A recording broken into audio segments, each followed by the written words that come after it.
네, 안녕하십니까. 좀 더 정확한 중국 경제 이야기 차이나 이코노미 채널 CEC입니다. 중국 경제 금융연구소 전명 소장님과 함께 말씀 나눠보도록 하겠습니다. 안녕하십니까, 소장님. 네, 안녕하십니까? 네, 소장님, 지난주에 모 경제신문에서 헤드라인으로 이런 기사가 나왔습니다. 글로벌 3대 지수에서 중국 기업이 빠진다. 그렇게 크게 헤드라인이 나왔고요. 그리고 논조를 보게 되면 그렇기 때문에 중국 빼고 한국 경제 수혜를 볼 것이다. 이런 내용의 기사가 나왔는데 맞는 얘기인가요? 틀린 얘기입니다. 네. 그래서 굉장히 이제 오해를 살 만한 그런 이제 헤드라인이 뽑혔는데요. 네. 정확하게 보면은 중국 기업들 상장개발 4,000개 중에서 그 중에서 10개가 빠진다는 얘기고. 중국 기업 전체가 아니라 그중 10개가 빠진다는 그렇습니다. 얘기. 그리고 이제 그것 때문에 한국에 이제 자금이 몰린다. 이것은 조금 경강부회다. 그렇게 생각이 되고요. 네.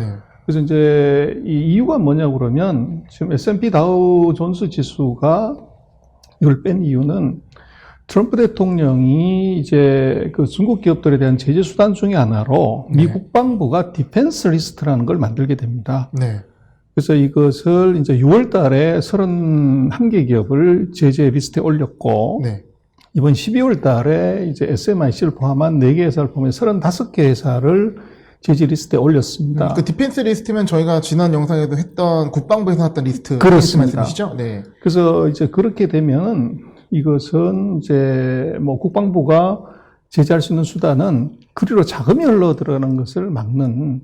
그래서 중국의 이 35개 기업에 대해서는 미국 투자가들이 기관이든 개인이든 투자할 수가 없게끔 이제 제재를 하는 것이죠. 네. 근데 이제 그 다우존스 인덱스 같은 경우는 이거를 이제 그 1월 11일부터 이게 적용이 되기 때문에 네. 사전적으로 한 달 전에 이걸 액션을 해야 되는 거죠. 그리고 거기 이제 제재 대상 기업들은 그 35개 중에서 상장회사인 요 10개가 해당이 되는 겁니다. 네. 그래서 이 10개가 이제 얼마나 심각하냐 하는 건데 결국은 이 지수 편입에서 빠진 종목들을 보면 지금 S&P 차이나 올셰어스나 여기서 봤을 때 탑10 안에 들어간 종목이 없어요. 그리고 이제 뭐 S&P 차이나 500 지수 안에도 탑10 안에 들어간 종목이 없고 그 S&P 차이나 벤치마크 인덱스에 들어가는 탑10 기업 안에도 이 10개 기업은 들어가 있지 않습니다. 그래서 그 영향력은 굉장히 이제 미미하다 이렇게 봐야 될 것 같고. 네. 그래서 지금 한국에 이것 때문에 자금이 몰린다 이렇게 하는 것은 조금 넌센스인 것이 이것은 이제 MSCI가 예를 들어서 중국의 그 편입 비중을 이걸 낮춘다고 얘기를 하면 그것은 이제 에머징 마켓 한국과 중국이 같이 들어있기 때문에 네. 한국으로 돈이 올 수가 있다는 추론은 가능하지만 네.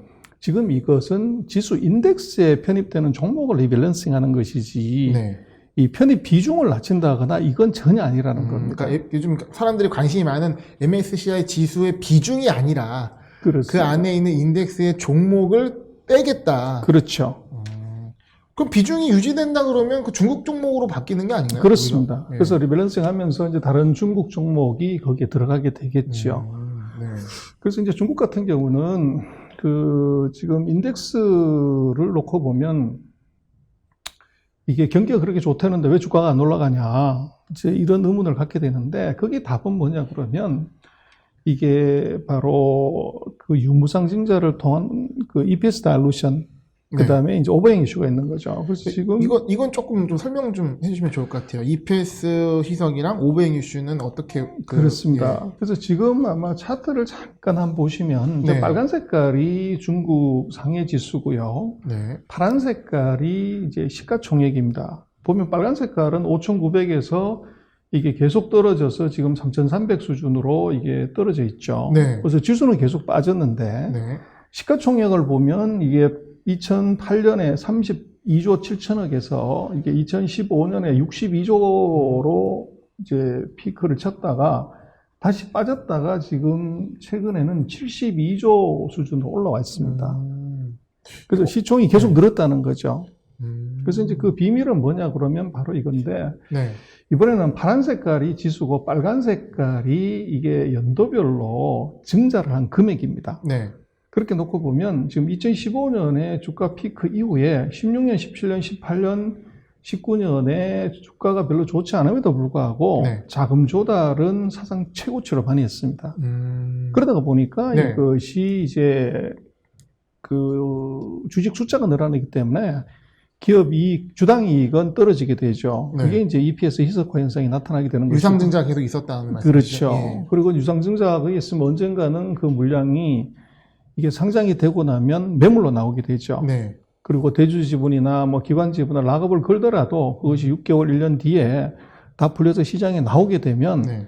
이제 공급 물량에 과다가 생기죠. 오버행 이슈가 생기죠. 그것이 오버행 이슈다. 그렇습니다. 예. 그래서 그 두 가지 팩터가 이 중국 지수에는 같이 이제 작용을 했기 때문에 네. 이 지수는 못 올라갔지만 이제 증자를 계속했으니까 시가총액은 사상 최고치를 뚫는 그런 현상이 나타난 것이죠. 아까 차트가 굉장히 인상적인데요. 그러니까 증자와 IPO로 인해서 지수는 그대로이지만 시가총액으로는 계속 꾸준히 상승을 한. 그렇습니다. 모습이 나왔다는 그래서 거죠. 중국 같은 경우는 그 인덱스를 따라가는 것은 별 재미가 없고요. 그런 이유 때문에. 그래서 섹터와 종목으로 철저하게 가야 되는데 중국의 금년도도 아까 보셨습니다만 지수는 뭐 제자리 걸음이지만 섹터 펀드나 ETF, 섹터 ETF의 수익률을 보면요. 네.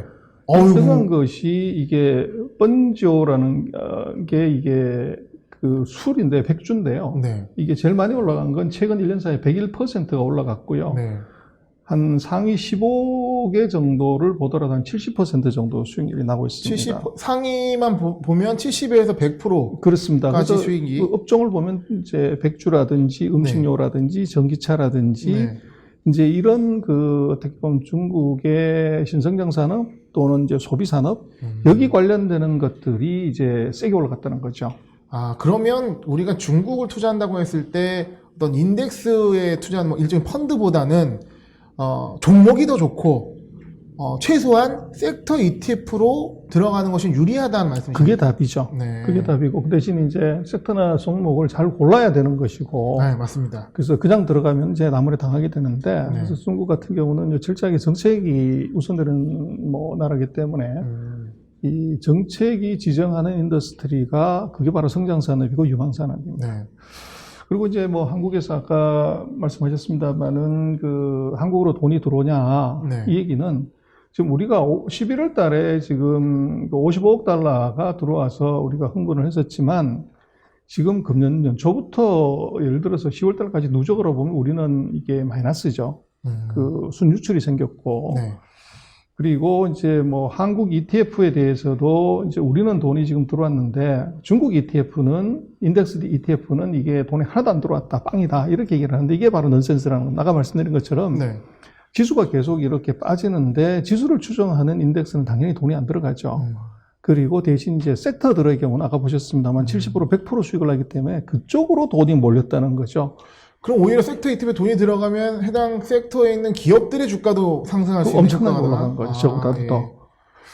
그래서 이제 지금 외국인 자금을 놓고 보면 중국은 뭐 돈이 빠졌냐 미중과 전쟁에서 놓고 보면 그리고 최근 이제 11월 달, 12월 달에 보면 한국으로 돈이 들어온 것이 아니라 우리가 아까 말씀하신 것처럼 이제 한국의 돈들이 한 55억 불 정도 들어왔는데 중국 같은 경우 5조 5천억인데 중국은 11월 달, 12월 달에 들어온 돈이 거의 15조 가까이가 들어왔습니다.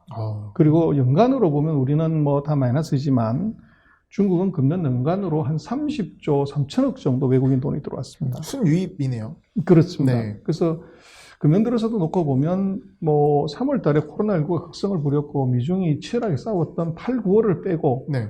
이 석 달을 빼고 9달 내리 외국인 자금은 계속적으로 이게 순유입이 됐다는 거죠. 그러니까 저희의 예상과 다르게 중국이 순유입이 꾸준히 했던 이유는 뭘까요? 그래서 그것이 이제 어떻게 보면 첫 번째는 아마도 장기 투자를 하는 기관들의 입장에서는 이제 성장률이 높다는 것에 대해서 매력을 가졌을 거고, 네. 그리고 지금 중국이 이게 시장이 한 5%, 6% GDP가 그 정도 성장한다고 하면 잘 나가는 산업은 이 GDP 한 2배, 3배는 성장을 하죠. 그러면 12%, 18%는 성장한다는 얘기고, 네. 거기서 더 잘 나가는, 업종 안에서 잘 나가는 기업들의 경우는 업종 평균의 2, 3배는 더 가는 거니까, 그러면 이제 잘 나가는 종목은 30%, 40% 매년 성장한다는 거죠. 네. 이제 그런 종목들이 있기 때문에 돈들이 몰렸고, 그래서 네.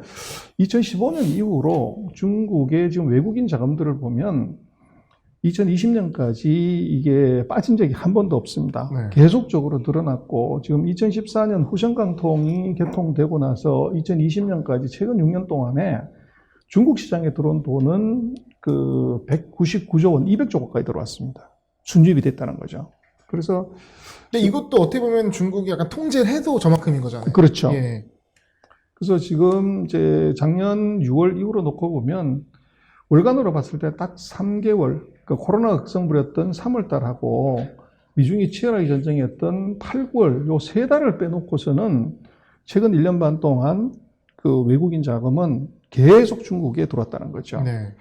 그래서 그런 이유가 뭐냐 그러면 이제 첫 번째는 중국의 환율 절상입니다. 그래서 네. 중국의 환율이 그 2018년에 6.28에서 이게 이제 코로나 터지고 미중이 전쟁을 막 붙었을 때 7.13까지 절하가 됐어요. 네. 그러다가 이게 최근에 보면 6.5까지 떨어지면서 한 8% 절상이 됐습니다. 네. 이게 달러 위안 차트죠. 그렇죠. 네. 달러 위안 차트니까 떨어지면 그렇죠. 위안화가 상승한. 그렇죠. 예. 그렇게 되면 뭐 100원 갖고 들어왔다 그러면 가만 앉아서 8원을 그냥 버는 거죠. 네. 근데 8%의 수익이 나는 거죠. 그렇습니다. 네. 그래서 뭐 지금 미국이나 유럽이 다 제로 금리, 마이너스 금리이기 때문에 네. 거기서 돈을 갖고 들어와서 중국에 갖다 놓기만 해도 8% 수익이 났고, 네. 그래서 두 번째는 이제 미중의 금리 차를 보면 이게 10년물이든 1년물이든 금리 차가 한 2.3에서 2.7 정도 차이가 납니다. 그러면 이제 돈 들고 들어와서 중국 국채를 그냥 사놓더라도 한 9에서 10% 수익이 리스크 프리하게 네. 날 수가 있었던 거죠. 그러다 보니까 돈이 계속적으로 이제 들어올 수밖에 없었고, 네.